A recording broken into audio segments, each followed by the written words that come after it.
आज आम्ही सर्व नेरचे नागरिक, नेर परिसरातील जवळपास 40 ते 50 सरपंच, आम्ही जिल्हाधिकारी तसेच आमचे आमदार लोणीकर साहेब यांची भेट घेतली आणि आमची जी रास्त मागणी आहे की नेरला अप्पर तहसील देण्यात यावी. कारण की भौगोलिकदृष्ट्या, सामाजिकदृष्ट्या आणि मध्यवर्ती ठिकाण असणारं नेर हे सर्व समाजातील लोकांना कामी येणारं ठिकाण आहे आणि त्यामुळे आम्ही आमच्या नेरची मागणी अप्पर तहसील म्हणून करीत आहोत. तुमच्याच आजूबाजू 2 गाव आहेत, सेवली आहे, विरेगाव आहे, त्यांची देखील मागणी.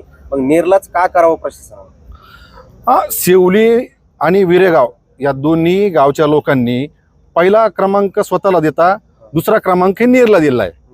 कारण की सेवली हे ठिकाण हे विदर्भाच्या बाउंड्रीवर येते आणि विरेगाव हे मध्यस्थानी येत नाही.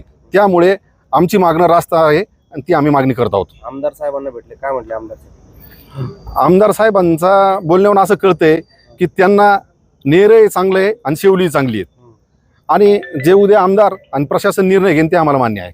आज कशा पद्धतीने आंदोलन केलं? आमचं एकदम मूक आणि शांती आंदोलन आहे. आम्हाला शांतीत क्रांती करायची आहे आणि नेरला कोणत्याही हालतीत अप्पर तहसील मिळवून द्यायचे.